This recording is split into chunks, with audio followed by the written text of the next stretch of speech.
Welcome Mechanics of Materials students for our first lecture on beams.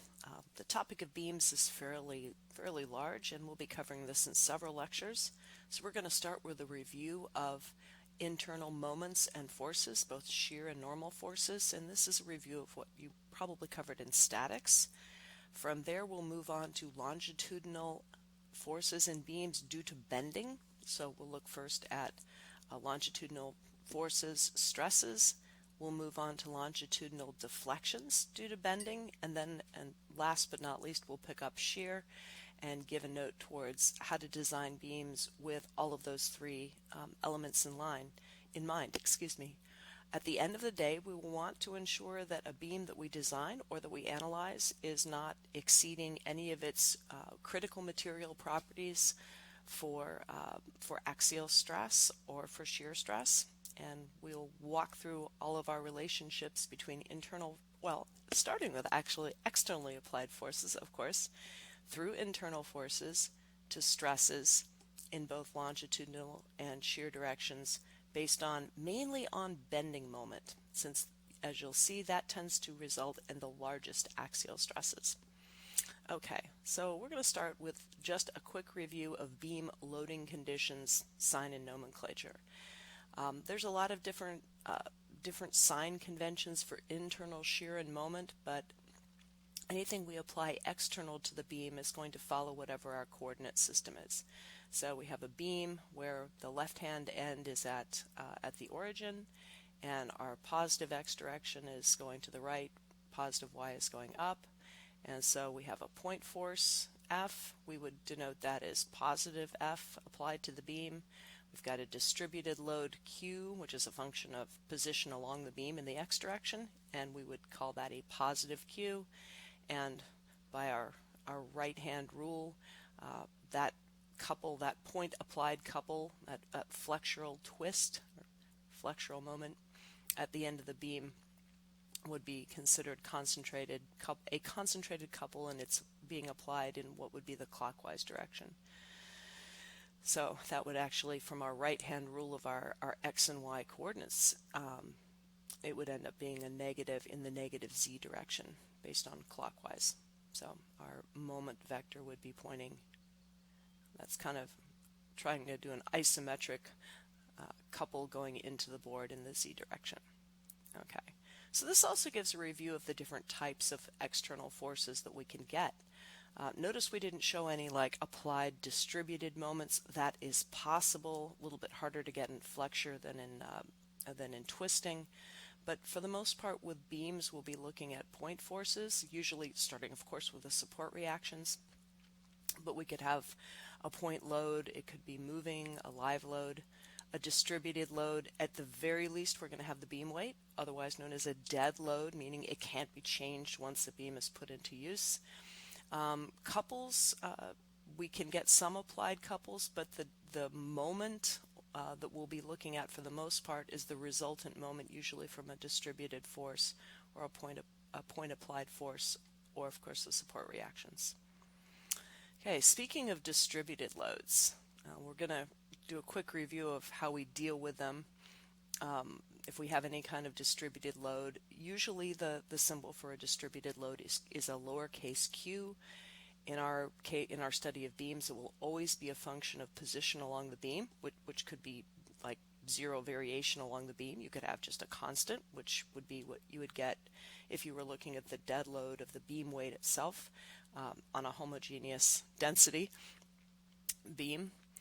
So we can represent that with an equipolant force equal to the integral of that function from one point of its application to another, maybe the entire application or a portion of it if we're looking for an equipolant force representing some portion of it. Usually it'll be the whole thing, but not always.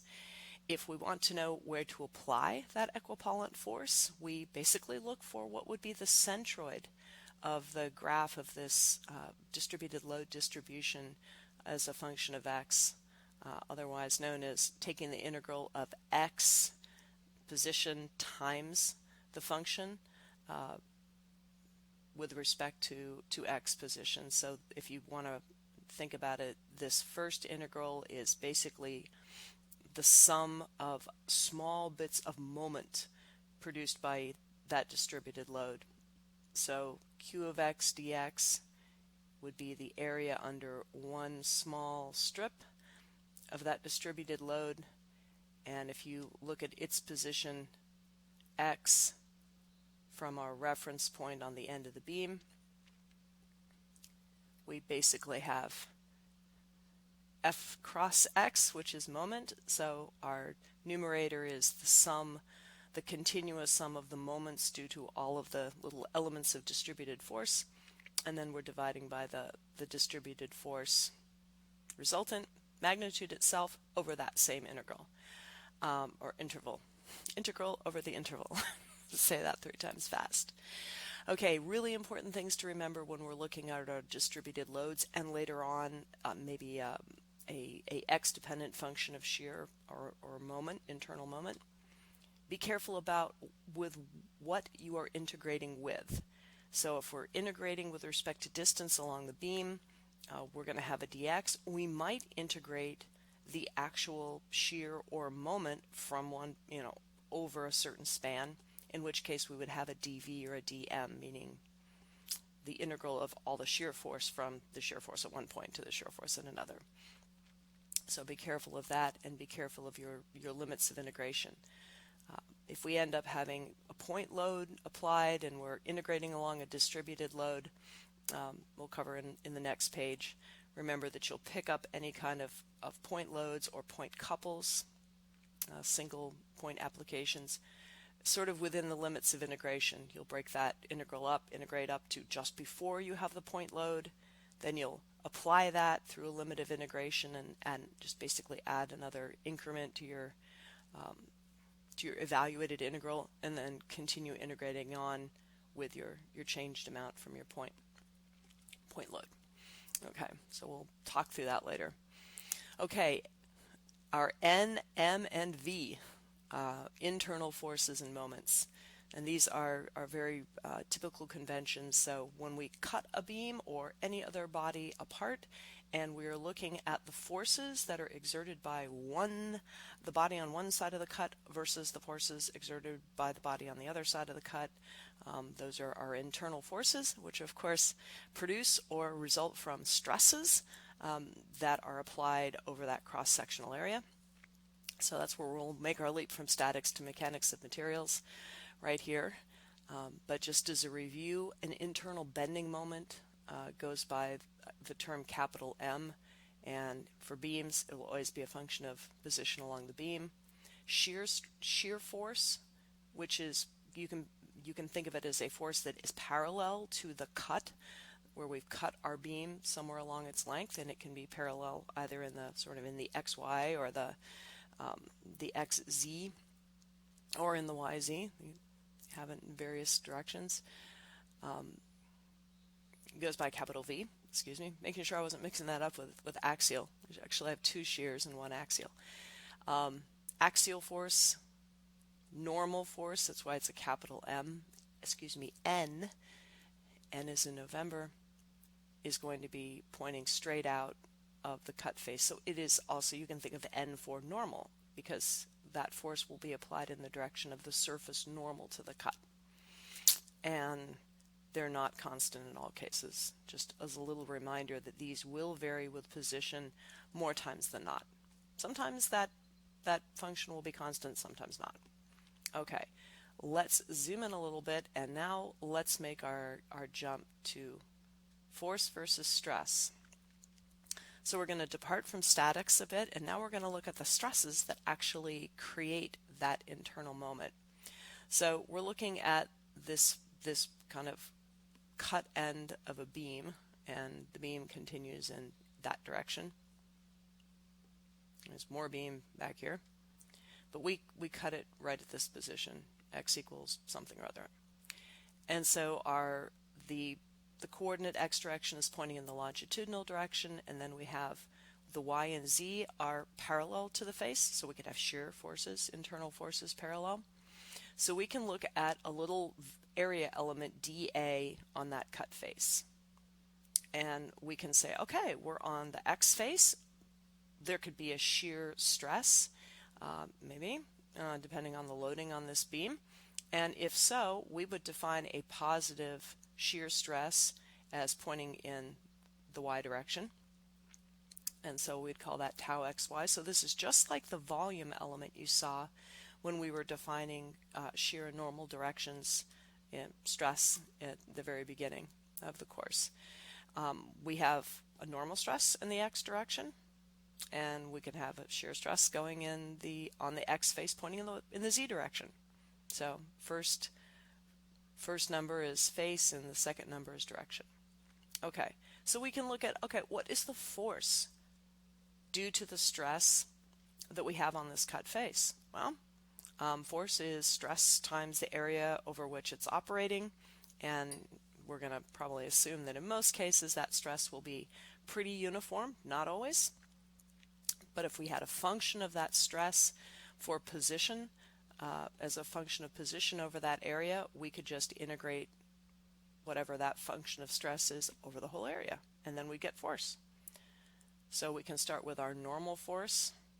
If we integrate sigma xx over the whole area, which would be just sigma xx times the area if it was a uniform force, and we have a little mistake crossed out there, that will give us our normal force. So that would be the axial force with which the beam would pull back. All we have to do is take our normal stress in the x direction, integrate it over the area. If we want to get our shear stress in the xy, so that would be our V going down like this.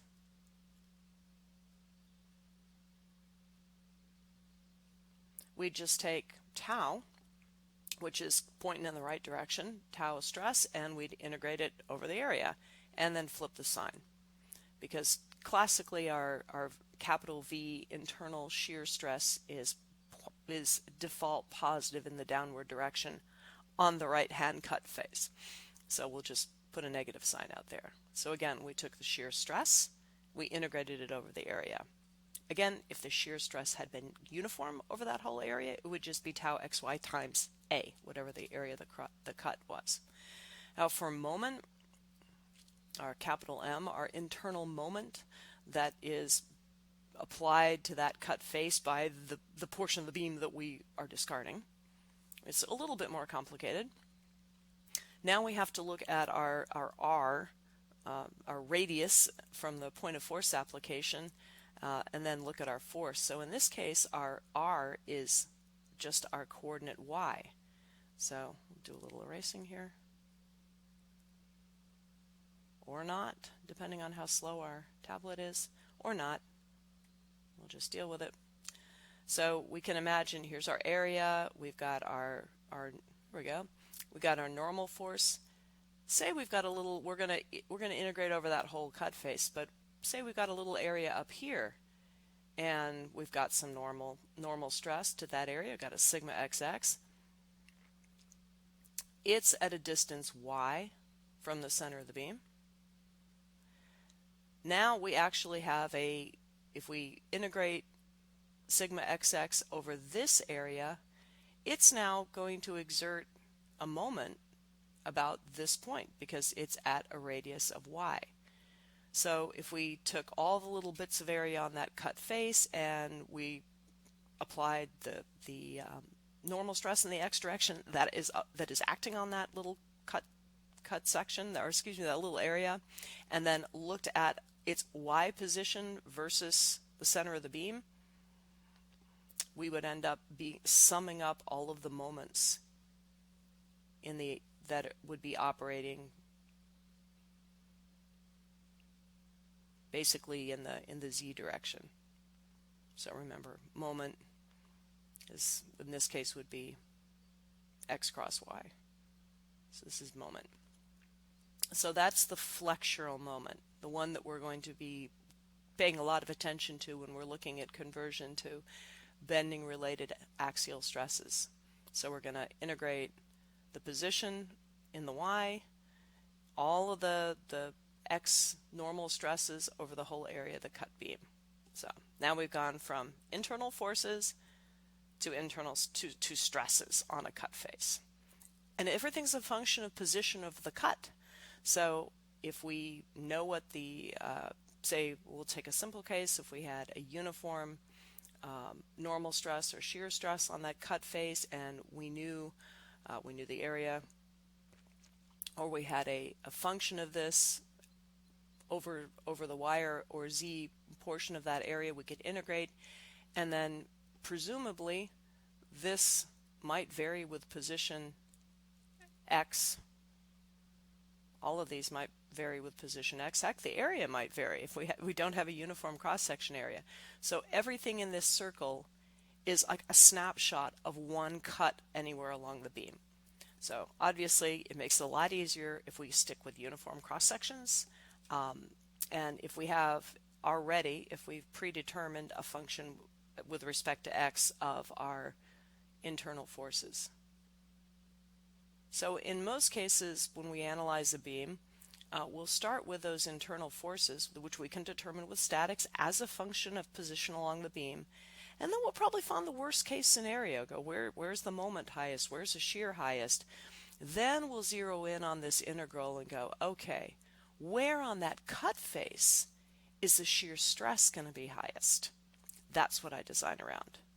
Where on this cut face is my normal stress going to be highest? That is the actual stress that I'm going to design the whole beam around or restrict loading around. So we're kind of going to go from statics, find the worst case position along the beam, and then find the worst case spot on the cross section of the beam where we're going to have the highest stresses, and then we're going to use that as our design criteria when we pick materials or when we size the cross section or the allowable loads. Okay, just a note, in a 3D beam, we're going to have shear going not just one direction parallel to the cut face, but we're going to have a second parallel direction, and then moment can be acting to twist the beam, which we saw in torsional shafts. It can flex the beam like up and down, or it can flex it side to side.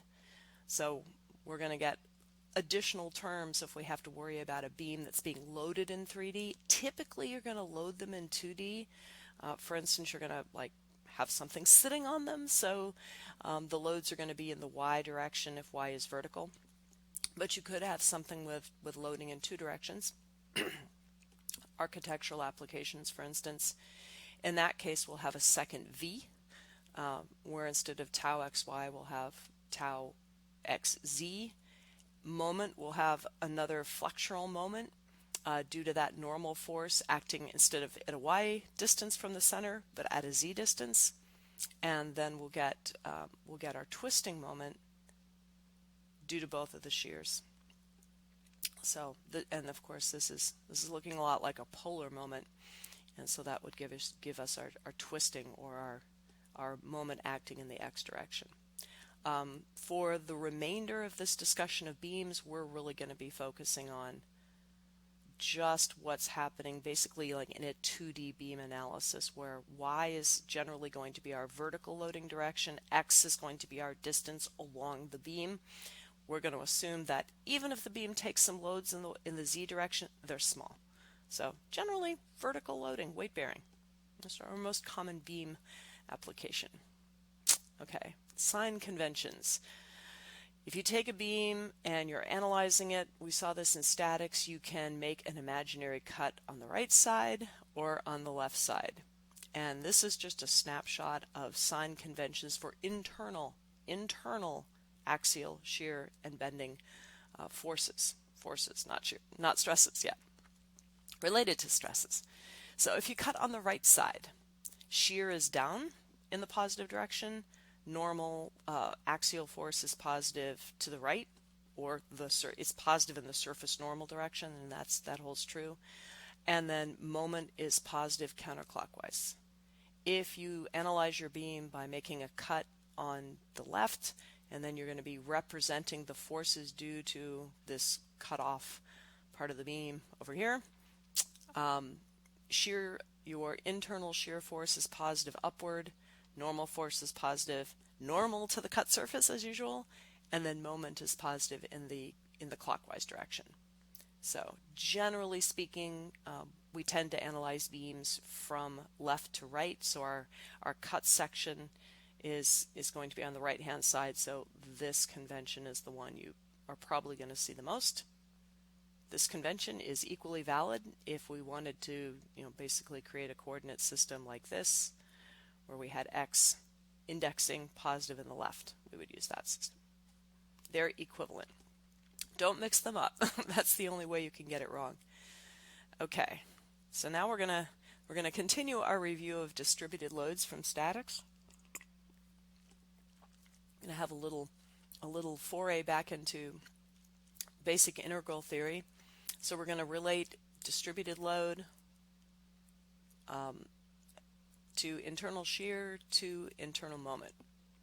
So we got a piece of beam, and then this time we're going to assume we kind of cut both sides, and it's a small section of beam. It's a delta X section, which is going to get much smaller soon.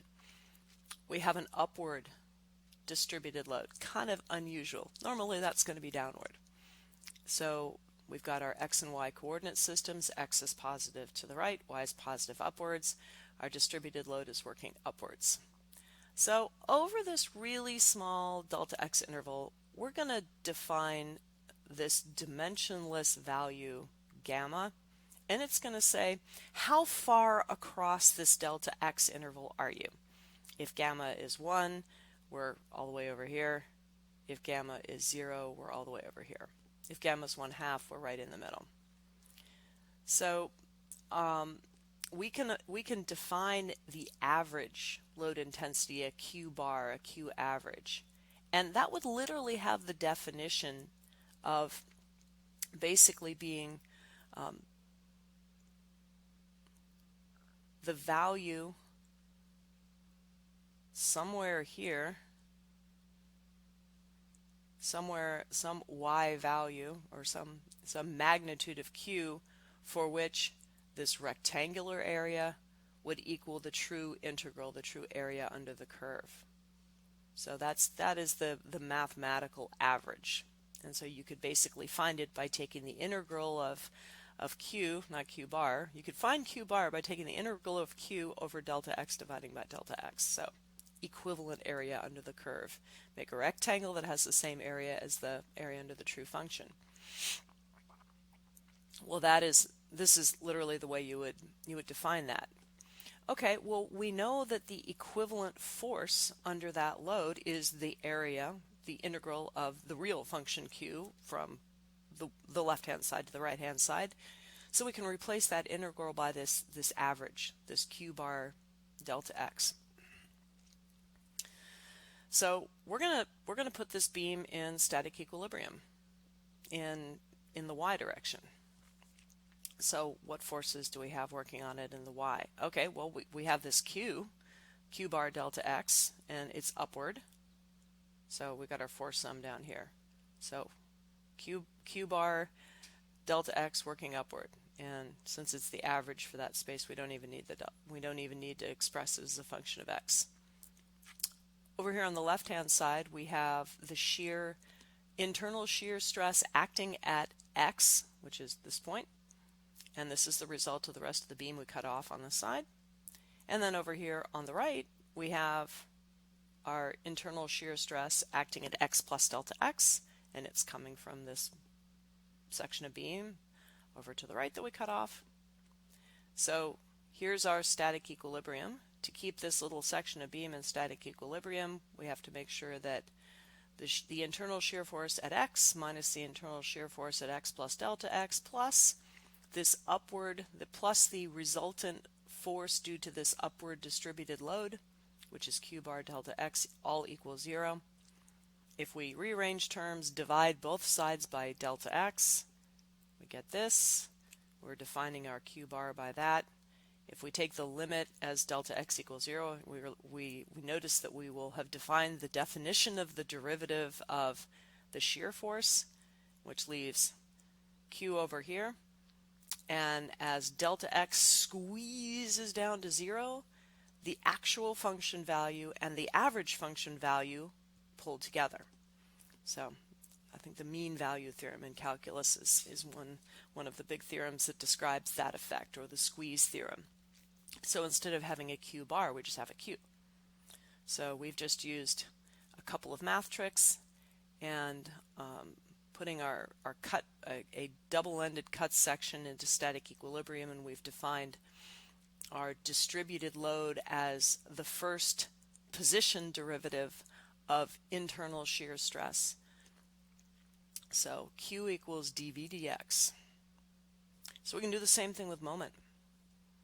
And in this case, the moment due to that distributed load is going to be the force resultant, which is our Q bar delta x, times the position where that's being applied versus the right-hand side. So there's where we're going to pull in this how far across that delta x term, that gamma.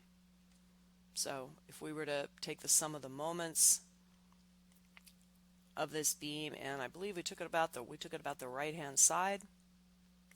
So if we take the sum of the moments on this cut section about this point here, you've got positive moment coming from m at x plus delta x. We have negative moment coming from the moment on the x face. We have the negative moment due to the shear stress on the left-hand side acting at a radius of delta x. And we've got the moment due to the resultant of our distributed load acting at its radius, which is this gamma delta x. So we sum them all up and we rearrange terms just like we did before, and we end up with our shear force on the left-hand side plus our average distributed load acting at its radius from the right-hand side, and what looks suspiciously like one limit as delta x goes to 0 from the first position derivative of moment, internal moment, which is what we get. So if we shrink this whole expression down by letting delta x equals 0, we shrink our beam slice width down. We just end up with our shear force on the left-hand side. So our shear force, which is now at a single point, there is no side. We've made the beam slice infinitely small. So we have the internal shear force at any position equaling the first x position derivative of moment. And you might wonder, well, what happened to the distributed load? We still, because in the moment expression we had it multiplied by delta x twice. Remember, we only divided one of those delta x's over to this side, and we were left with a delta x that went to 0. So our average distributed load times 0 is 0. So if you think about it, if you have a distributed load acting, over some length of a beam, and you say, well, I have infinitely small length, you got infinitely small force due to that distributed load. Maybe a qualitative way of thinking about that. So now we are armed. We've had a nice refresher of our distributed load, internal shear, and internal moment expressions. So Q, distributed load as a function of beam position on the beam, is equal to the first x derivative of internal shear. Or another way of thinking about it is the load intensity, or the distributed load magnitude, is the slope of the shear versus position curve. We've got our internal shear at any point is the first time derivative of moment. Or you can think of the magnitude of shear stress, or shear intensity, is the slope of the bending moment curve. So as a glimpse ahead, one big thing we're going to want to know is where is the bending moment, the internal bending moment maximum, where on the beam. So we know that functions tend to have maxima at endpoints or at extrema, maximums and minimums, and those are found at positions where your first derivative is 0, something you learned way early in calculus. Well, the shear stress is the first derivative of moment, so as we're getting our continuous expressions for shear and bending and distributed applied loads on our beam, one of the points we're going to look for is where shear goes to 0, because that's where we're going to be eyeballing for, this is a point where moment could be maximized. So that'll be something to look at. Okay, how do we deal with concentrated point loads? So we're going to go through a quick put a tiny slice of beam into static equilibrium, even smaller than before. And we're going to get expressions that show us how to add in a point force or a point couple to our limits of integration as we're moving along the beam, evaluating our continuous internal shear and moment functions. So we're going to take a little slice of a beam where we happen to have an upward applied point load. So we're going to call this 2 epsilon width, really small. So we've got our internal shear and moment on one side and on the other with their proper sign conventions. And we're just going to put this whole slice in static equilibrium. So we've got our, basically going in the upward direction. We've got our shear force on the left-hand side, denoted by negative. Shear force on the negative side, negative face. We've got F moving up, and we've got our internal shear on the positive face, the right face moving down. We say that's 0, so we can, if we say got to keep that section of beam in static equilibrium, this is not dynamics, we could say that the shear on this positive face is equal to the shear on this negative face plus the effect of this point load. So when we're looking at continuous functions of shear as a function of x, one way of saying this is these 2 expressions are the limits, are v as a function of x integrated at our limits of integration. So when we're integrating shear along the beam and we encounter a point applied load, all we have to do is say, okay, I'm going to integrate all the way up to just before the load and get this. Then to integrate past the load, I just add the effect of that load. And then I will get my internal shear on the other side of it. So really it's you come right up to it. As you integrate to a point x just shy of the point applied load, and then add the effect of that load and say, hey, how would my shear have to change in order to accommodate this? Because that's what the side of the beam, the invisible side of the beam that you're representing, is feeling effectively. And we can do the same thing with moment. We'll find that if we have a couple, say, applied at a single point in the beam, so somebody grabs some part of the beam and starts twisting it, and you're trying to figure out how that's going to affect your moment as a function of position on the beam, you're going to find you get the same thing with moment, and you can use the same proof to show that to yourself. So, but an applied, notice, from the standpoint of internal moment, that applied force didn't change the moment curve at all. And likewise, if I apply a couple at a point, it doesn't change my shear force as I move through that point. So if I apply a point load, I'm going to get a step up or down in my internal shear. I'm not going to get any step change in my moment. I'll get a slope change, not a step change. If I apply a couple, like I'm coming along and I have some big bushing welded to the side of my beam and it's twisting, or it comes to a couple where it's encountering a coupling where it's encountering another beam that can twist it, I'll get a big step up or down in my moment, but not my shear. So that's a good way to think about point loads. Integrate right up to them, stop, add in the effect of the load or the couple on your moment or shear function, and then continue with that added in as you go past. Okay, we're gonna take a break here, and then we're gonna come back and apply all of that with a nice beam that includes a bit of everything, and then we'll move on and start looking at longitudinal stresses.